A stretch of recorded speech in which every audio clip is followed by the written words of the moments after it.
ಕಾವ್ಯ ಅವರು ಗಿಲ್ಲಿ ಅವರಿಗೆ ಹೇಳಿರ್ತಾರೆ, ಮೊದ್ಲಿಂದಾನು ಕೂಡ ಹೇಳಿರ್ತಾರೆ, ಸ್ವಲ್ಪ ಸೀರಿಯಸ್ ಆಗಿ ಗೇಮ್ ಆಡು, ಸ್ವಲ್ಪ ಅರ್ಥ ಮಾಡ್ಕೋ, ಕಾಮಿಡಿಯನ್ನ ಅತಿ ಕಡಿಮೆ ಮಾಡು ಅಂತ. ಆದ್ರೆ ಗಿಲ್ಲಿ ಅವರು ಅದನ್ನ ಕೇಳೋದಿಲ್ಲ. ಅವ್ರು ಏನ್ ಮಾಡ್ಬೇಕು ಅದನ್ನ ಕಂಟಿನ್ಯೂ ಮಾಡ್ತಾನೆ ಇರ್ತಾರೆ, ಕಾಮಿಡಿಯನ್ನ ಮಾಡ್ತಾನೆ ಇರ್ತಾರೆ, ಇನ್ನೊಬ್ಬರಿಗೆ ಹೀಯಾಳಿಸ್ತಾನೆ ಇರ್ತಾರೆ. ಇದು ಕಾವ್ಯ ಅವರ ಮನಸ್ಸಿಗೆ ತುಂಬಾನೇ ಹರ್ಟ್ ಆಗಿರುತ್ತೆ. ಹೌದು, ಆ ಒಂದು ಉದ್ದೇಶದಿಂದ ಇಲ್ಲಿ ಕಾವ್ಯ ಅವರು ತಗೊಂತಾರೆ ಈ ಒಂದು ಕಾರಣವನ್ನ. ಆದ್ರೆ ಗಿಲ್ಲಿ ಅವರಿಗೆ ಇಲ್ಲಿ ಪರ್ಸನಲಿ ನೋವಾಗುತ್ತೋ ನೋವಾಗಿಲ್ವೋ ಗೊತ್ತಿಲ್ಲ, ಅದು ಅವ್ರಿಗೆ ಮಾತ್ರನೇ ಗೊತ್ತು. ಆದ್ರೂ ಕೂಡ ಅವರು ಎಲ್ಲರ ಜೊತೆ ಚೆನ್ನಾಗೇ ಇರ್ತಾರೆ.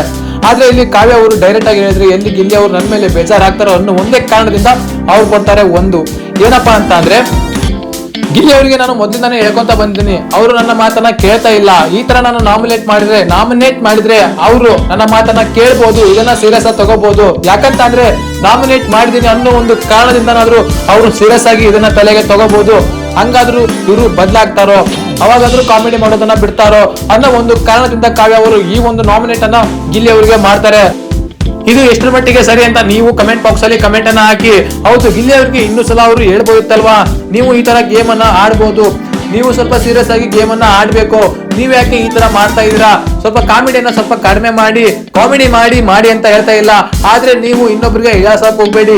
ಈ ತರನು ಕೂಡ ಅವರಿಗೆ ಬುದ್ಧಿ ಮಾತನ್ನ ಹೇಳ್ಬೋದಿತ್ತು, ಇಲ್ಲ ಹೇಳ್ದೇನು ಕೂಡ ಇರ್ಬೋದಿತ್ತು.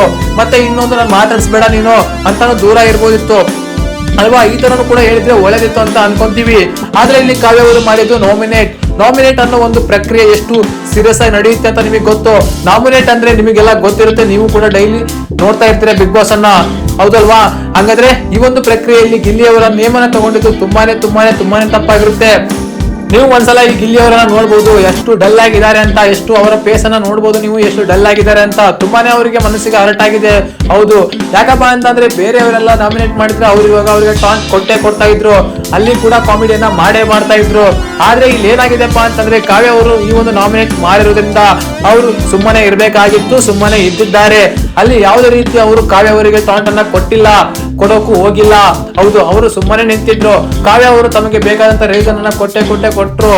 ಆದ್ರೆ ಇಲ್ಲಿ ನೋಡ್ಬೋದು ನೀವು ಏನಾಯ್ತಪ್ಪ ಅಂತ ಅಂದ್ರೆ, ಇಲ್ಲಿ ಗಿಲ್ಲಿ ಅವರು ಕಾವ್ಯನ ಮೇಲೆ ಬೇಜಾರಾಗಿದ್ರ ಇಲ್ವಾ ಅನ್ನೋದು ನಿಮಗೆ ನೆಕ್ಸ್ಟ್ ನೋಡ್ತಾ ಹೋದಂಗೆ ಗೊತ್ತಾಗುತ್ತೆ ಬಿಗ್ ಬಾಸ್ ಅನ್ನ. ಯಾಕಪ್ಪ ಅಂತಂದ್ರೆ ಗಿಲ್ಲಿ ಅವರು ನೀವೆಲ್ಲ ಗೇಮ್ ಅನ್ನ ನೋಡ್ತಾ ಇರ್ಬೋದು, ಗಿಲ್ಲಿ ಅವ್ರ ಜೊತೆ ಯಾರೇ ಜಗಳ ಮಾಡಿದ್ರು ಕೂಡ, ರಕ್ಷಿತಾ ಅವರು ಜಗಳ ಮಾಡಿದ್ರು, ರಕ್ಷಿತಾ ಅವರು ನಾಮಿನೇಟ್ ಮಾಡಿದ್ರು ಕೂಡ ಅವ್ರ ಜೊತೆನೆ ಮಾತಾಡ್ತಾ ಇದ್ರು, ಕಾಮಿಡಿಯನ್ನ ಮಾಡ್ತಾ ಇದ್ರು, ಅವರಿಂದ ದೂರ ಇರ್ತಾ ಇರ್ಲಿಲ್ಲ. ಆದ್ರೂ ಕೂಡ ಇವಾಗ ಕಾವ್ಯ ಅವರು ನಾಮಿನೇಟ್ ಮಾಡಿದ್ದಾರೆ ಗಿಲ್ಲಿ ಅವರನ್ನ.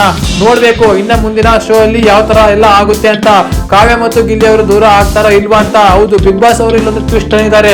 ಏನಪ್ಪಾ ಅಂತಂದ್ರೆ ಕಾವ್ಯ ಅವರನ್ನ ನೀವೆಲ್ಲರೂ ಸರಿ ಅಳಿಸ್ಬೇಕಂತ. ಹೌದು, ಈ ಒಂದು ಟ್ವಿಸ್ಟ್ ಅನ್ನ ಗಿಲ್ಲಿ ಅವರು ಮತ್ತು ಇನ್ನೊಬ್ರು ಅಶ್ವಿನಿ ಅವರಿಗೆ ಕೊಟ್ಟಿದ್ದಾರೆ.